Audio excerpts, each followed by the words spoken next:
Chapter 1. So, before I get on with the story, I guess apparently that was the prologue, the other one. So I'm gonna have to,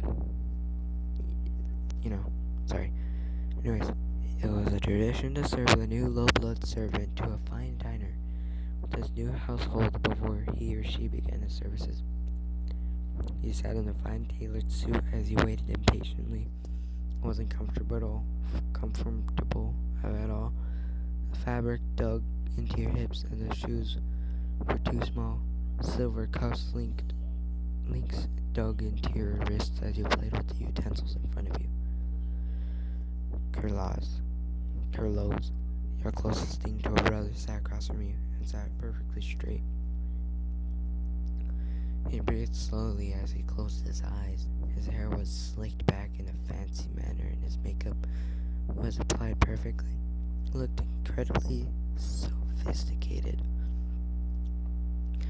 His servant has been around for a sweep or two. Her name was Mulin, and he was caught once secretly having an affair with her. As discipline, he was banned from talking to her or anything ever again. His mouth was soon sewn shut with a simple needle and thread, and was forced to end his mate's friendship with her and treat her like the slave she was. Mulin was allowed to attend the dinner this evening. It had a dress made by Kanaya, a seamstress that worked for the Circuit family, who gave permission to your family to use her skills. Her dress was olive green, her blood color. She wore it proudly as she walked from her respite block, if you could even call it that. The dress draped behind her, and as she eased herself to the table, she sat down next to Curlaws and adjusted her purple collar. You slouched in your seat, mumbling a curse to yourself as you waited for Davros. What was taking him so long?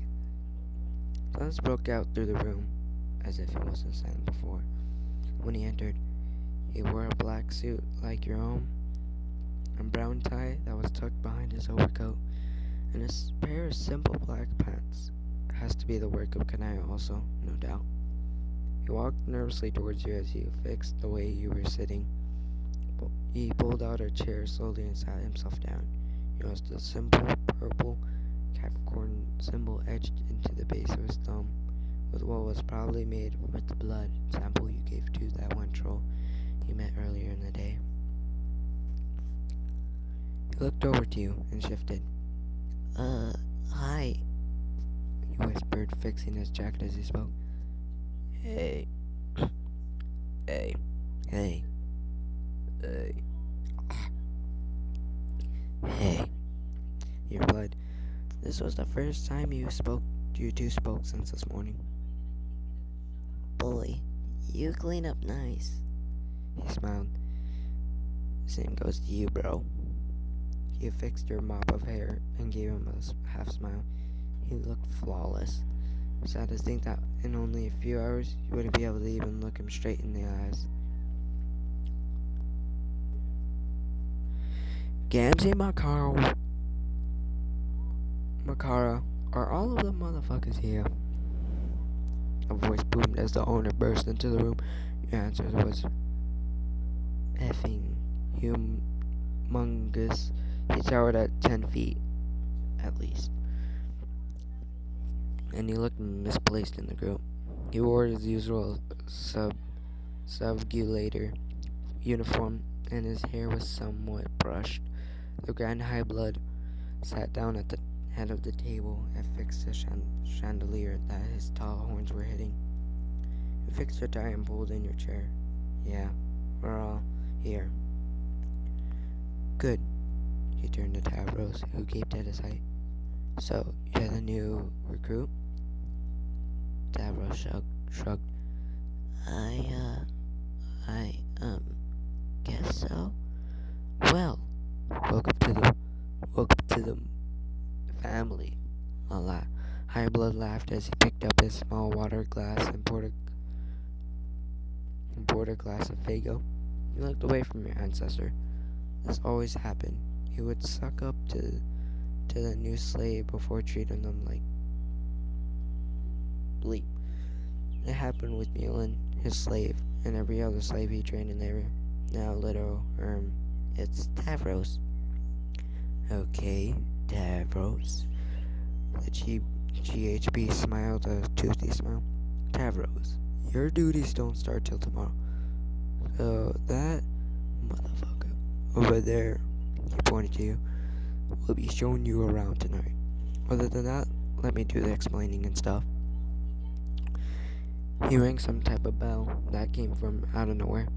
A low blood that you couldn't name showed up in a second. Yes, sir? Is the feast ready? Almost, sir. It was dismissed with a flick of the wrist. In the meantime, he turned back to you and Tara. Tomorrow, you will have your abilities tested. You and my descendant here will be heading to the arenas to qualify you as a slave. If you fail, your death will be scheduled later in the evening for us high bloods to witness. Tavros gulped and looked over to you with a worried look, mouth of words. Don't worry about it. Don't worry about it.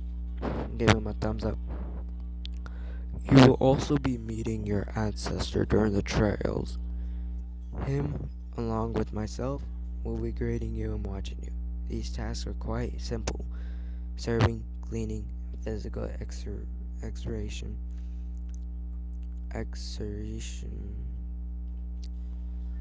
You also learn to call your master by the proper name, and other tasks that GamTav will find out about. Other than that, you should be good. You can stay with your master tonight, while we find you a place to stay. Tavros nodded. His face was scared as you admired him. He was still so much like the troll you remember. When you were handed over to your ancestor, your GamTav will let you hang out with a small troll named Tavros Nitro. You two were inseparable, closer than most friends were. You soon developed red feelings for the low blood. The day came where you wanted to tell him. You were 7 sweeps on Tavros. At 6 sweeps wasn't at his high when you arrived. The flowers were left at his doorstep when you heard the news. High bloods were banned from seeing low bloods. You couldn't talk to a low blood until the day came where you could get one of your own. As the day was spent crying in your respite block as you were forced to watch your Luce's death and told you were to live with your ancestor. And you now waited for your dinner, angrily dragging the 3-stick poking device along the fine silver plate. Dinner was served. It was the usual meal. Some type of luscious meat. This one was a bluish color. No one really spoke except for a question here or there. Hilas drank some smoothie form for the meal or straw, but showed no emotion to anyone. So, Tavros. The GHB poked at his meat, piercing it with his fork as he spoke. How old are you now? 9 sweeps. He played with his food. So, I'm assuming Gamzee is 10 now? Nabla cleared his throat. I mean, so is Master 10 now?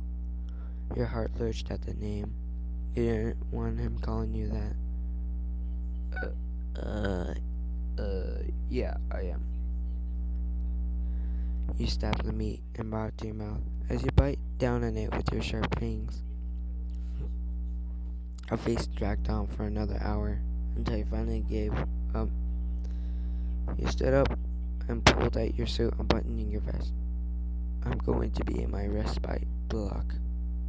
You drugged out of the room and found the staircase.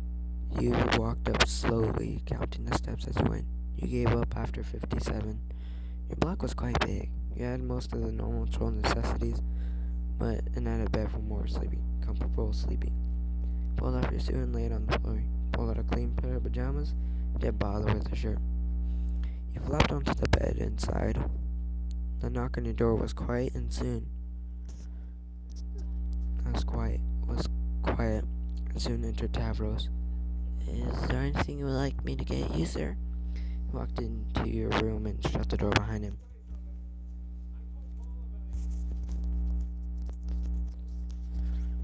Maybe I can run a shower or a bath, or I can. Don't. Don't worry. Don't worry. Okay, this is gonna be a little hard because alright, hopefully you guys can hear me. Alright, I'm gonna do it with an actual pillow. Don't worry about it. He mumbled into the pillow.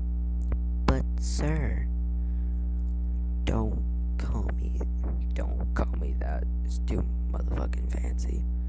You moved from your current position and sat up, pulling your bangs out of your painted face. You know, you have changed a lot since I saw you last. It was true. The troll you knew was very childish, and you loved that about him. Now he seemed more handsome, smarted even, and was so grown up. Davros grew at least a foot, even though you still are a bit taller than him. If he kept this up, he would be towering over you. His face was still the same, cheery and smiling. His eyes finally were beginning to change to their brown color from the gray colored trolls usually have. Maybe he already has a mate spirit. Maybe he hates you and is faking it. He smiles as your purple iris look over his body. He walks over to your bed and sits down next to you. Suddenly you feel young again. The memories of both you and you riding in the sand playing Fiddus spawn and cuddling together. When you cried about Goat Dad, he was still that troll. You looked deeply into his eyes. You wanted that back. Happy times where you could be with your friends without being killed. Tavros, I have an idea. You scrambled out of your bed and rummaged through your old clothes to find a shirt. Aha! There it is. You pulled out a black t-shirt that was 4 sizes too small. On the front was a stick figure drawing of you two. You faced it towards it. I want this motherfucking bag. you still have that? He cocked an eyebrow when you brought it over to him, regaining your spot on the bed. Well, Yeah, of course I do, bro. You traced the fabric, painting, writing. The E's were backwards in your name, when a smile crept over your face as you handed it to Tavros. but why? The fabric draped over his hand, and as he clung to it, Tav. You taped your head. You're all I got. You're all I got. All of those others are either serving or being served too. He nodded, looking back at the shirt. Yeah. He set it down next to the bed and looked at you. So, what are we going to do about tonight? You could stay in here. He smiled, falling back into a mound of pillows. Hopefully you guys can hear that. You could sleep here, and I could sleep motherfucking here. You pointed next to you.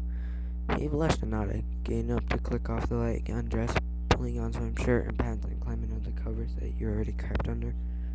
So, what's this idea of yours? You're not my slave. What? He tensed up.